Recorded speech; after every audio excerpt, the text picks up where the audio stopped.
Hello and welcome to another episode of Driving the Classics. This is our second installment of a 3-episode special where we're going back to the very beginning to look at our first 3 episodes that we posted a long time ago, almost a year ago. Here we go. It's holiday season, and the car shows and everything that's going on are kind of slowed down. So hopefully we can go back and look at what we've done in the past. Maybe we've improved, maybe we haven't. But again, I always invite you to put comments add your comments here. I'm always going to be reading them, but I want your suggestions, how we can improve this channel, how we can build this channel. So today we're going to be looking at our second episode that I posted last year. And hopefully you enjoy it. Hopefully we can go back and see where we've been and where we're going. So no further ado, we're going to go through, and I hope you enjoy episode 2. 1, 2.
One of the reasons I am such a huge car enthusiast is because I'm a Gen Xer. I grew up in the 1970s, which was one of the last decades that had true muscle cars and true luxury cars, where the automobile was such a huge part of the family unit and the American culture. As you can see in these pictures, I grew up with Camaros and Chevelles and Oldsmobiles, and I have so many good memories of doing things and going places of these things. It ingrained itself into my psyche, so I will continue to love these cars. And that's why I have such an affinity for classic cars.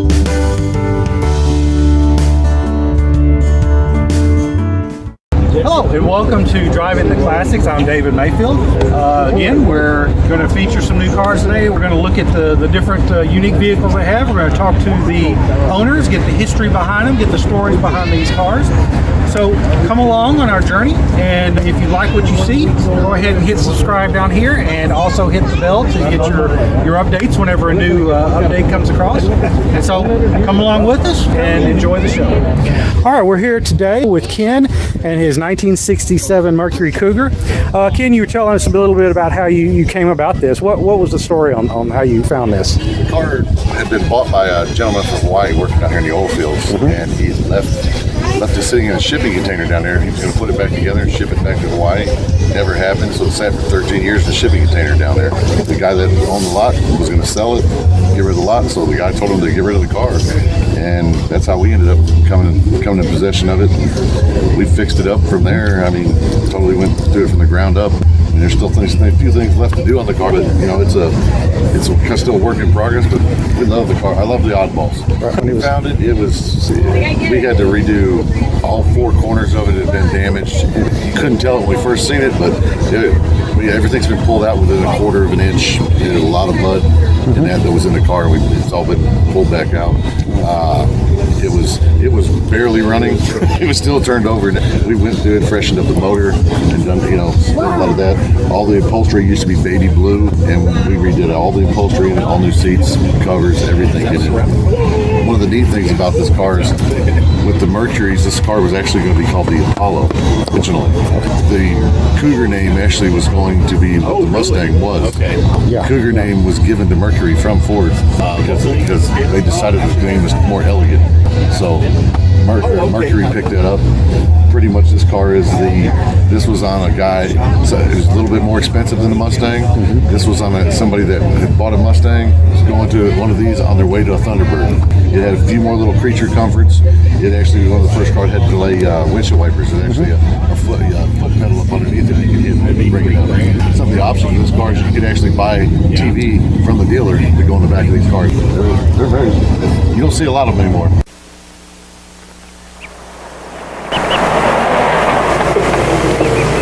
Hiya, friend.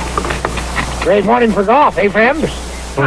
Hey, this one of those new Cougar XR7s you got here? That's right. Cougar. The big cat. Let's see you do its eyes.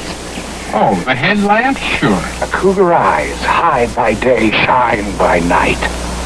Say, that's what I call a real neat-looking cockpit.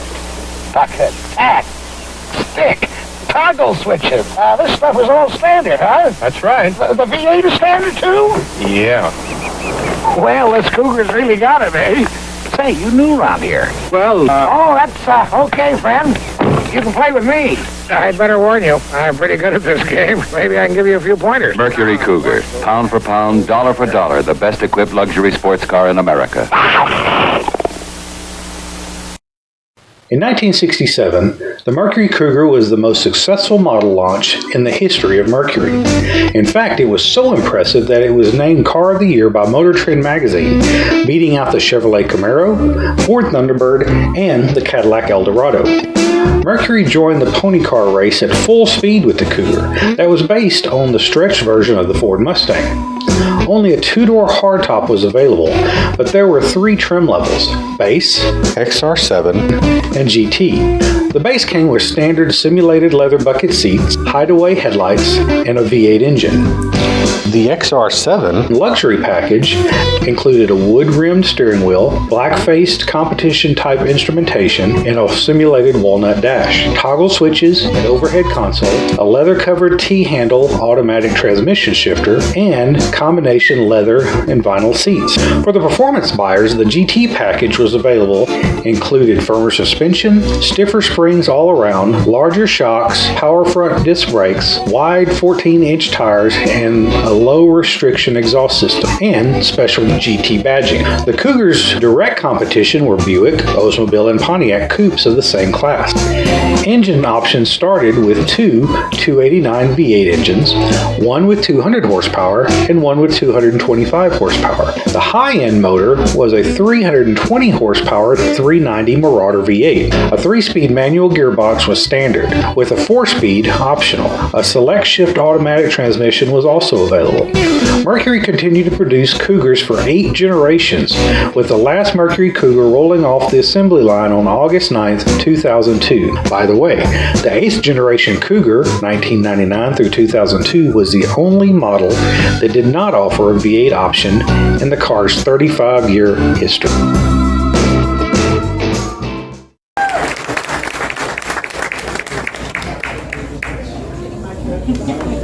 Glass Award, Roland, Tina, P.S., and Martin.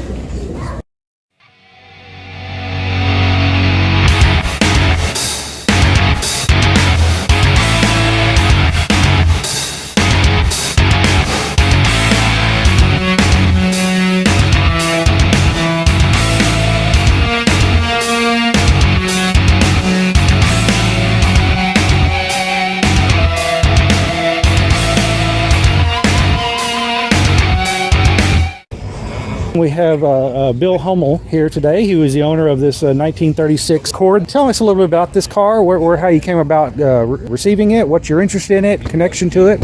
I got interested in cords because my grandfather was a Yale cord, and so it made sense for me to collect cords rather than Studebakers we talked about. And so I've had 4 of these. My first one was this is called a Cabriolet, the 2-door 2-seater. It's the most rare of all the cords.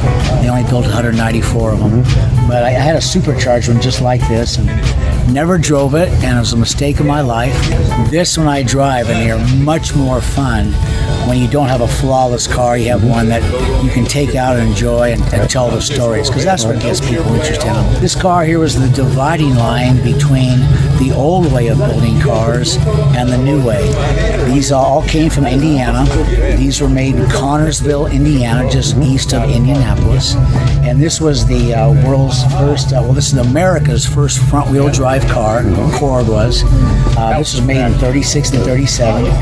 They had Lycoming V8 engines in them, 289 flatheads, with a Bendix transmission. The transmission's actually in the front.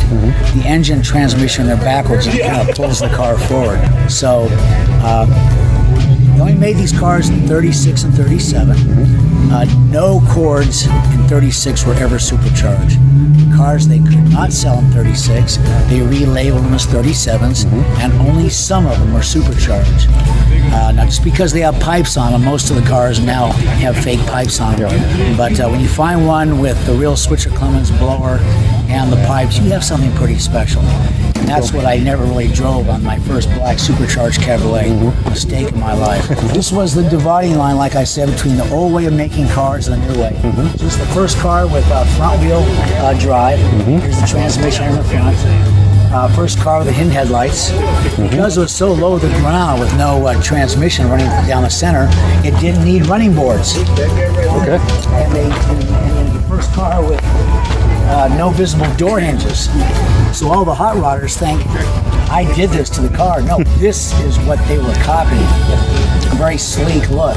And as such, this car got a lot of publicity back then. Well, one, it was too expensive for the average Joe, but a lot of the movie stars and sports stars had these things.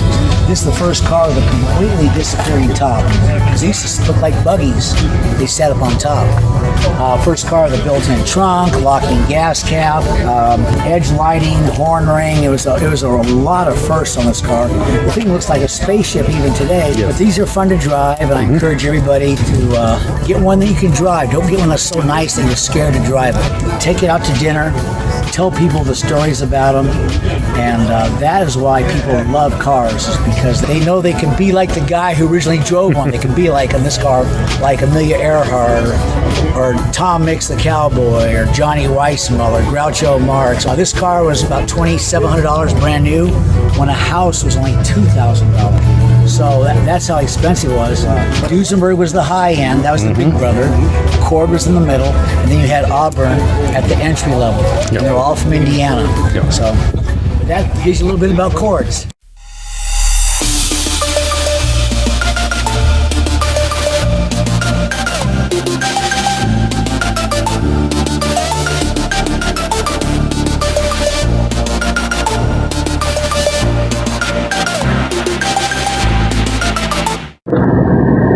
Now, one of the things that, as we go through this series, I want to be able to explain the benefits and the enjoyment and the satisfaction that you get out of being in the collector car community, in that world. There's a lot of positivity that can come about by owning and living with these cars, because they're just fun, and they can be used for bonding experiences. So there is a lot of positive that can come out of this hobby. But I don't want to always just make it all bright and sunny and rainbows and unicorns, because it's not. It's really not all the time. Cars are a lot of work. There's a lot of maintenance. There's a lot of expense that's involved with these. But in the whole scheme of things, in the long run, you get a lot of satisfaction. There will be frustrations, but you're going to get that with any hobby. If you do woodwork, if you do any other kind of collecting, you're going to I collect glassware, or I collect ceramics or figurines or whatever like that, and you drop one and break it. Well, that's gone. That's investment gone. But working through these problems that you have with these cars is really, in the long run, a positive thing, because you become closer to the car. You understand the car more. You know things about it that other people don't. So I'm on my way right now. My son's Corvette, his '88 Corvette, we had an issue with it just stalling out. I thought it was dead, but it was just clogged fuel injectors. Well, I didn't normally I do my own work, but this time I didn't have the time to do that, so I brought somebody in to be able to do that, and it was the fuel injecting system. So there were some clogged fuel injectors, there was some debris in the fuel system that needed to be cleaned out. Well, Friday we just got that done. He just he completed it, and my son started up, and it was running just fine. It was running better than it ever had before since he had it. Then he called last night at about 8:30 or so and said, Dad, it's doing it again. So I'm on my way up there. The fuel injectors were clean. We took them and had them serviced and cleaned out and tested, and everything was good. So my only assumption is that there was still some debris in the fuel system. And so now I'm going up there to tear this apart, take the fuel injectors out now that I have some time today, and to clean the fuel injectors. To clean the fuel system out, because there's probably still some rust in there. And that's what it is. It's a rust problem. It's very fine particulates. And so I'm going to pull it all apart, change the fuel filter in it, and hopefully be able to put all that back together and get it running today. But like I said, I'm going to clean out the fuel lines and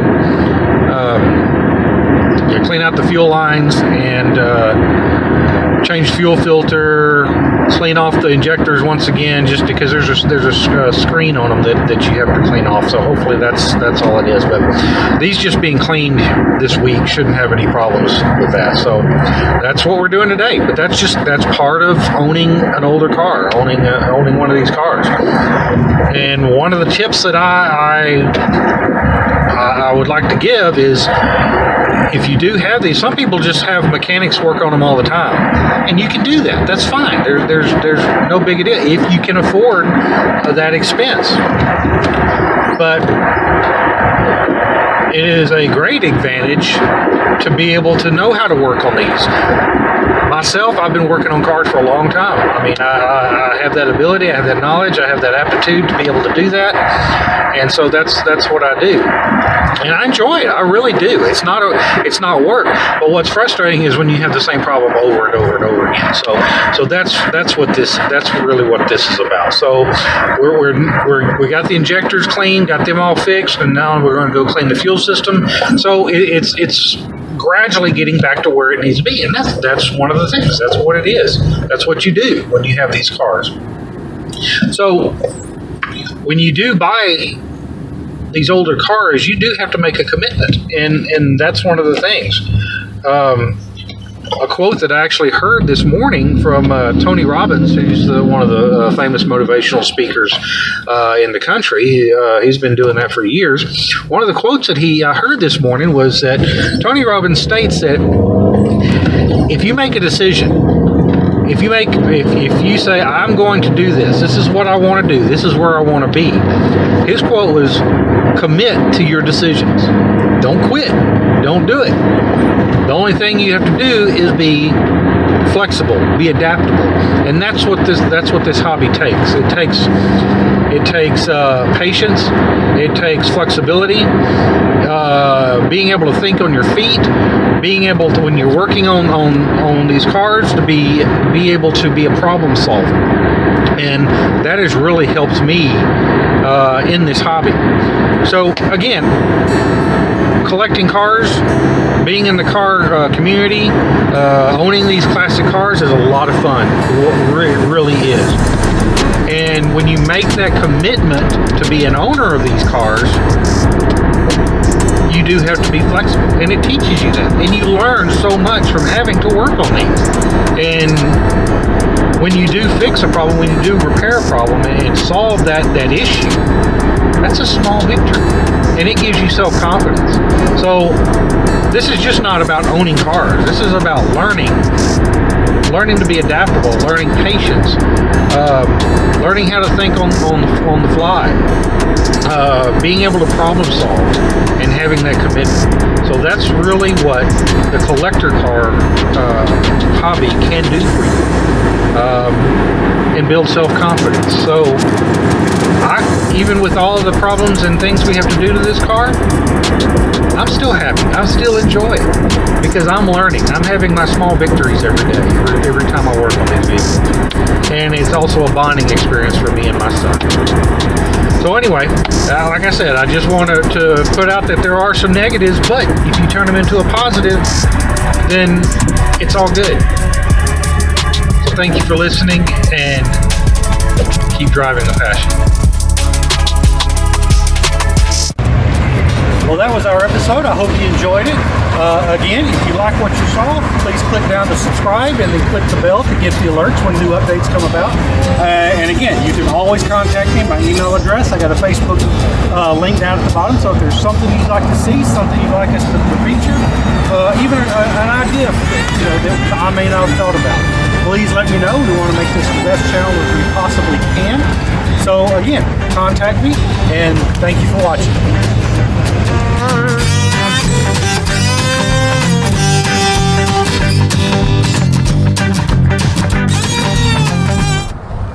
Well, I hope you enjoyed our original episode 2, and if you did, please like it.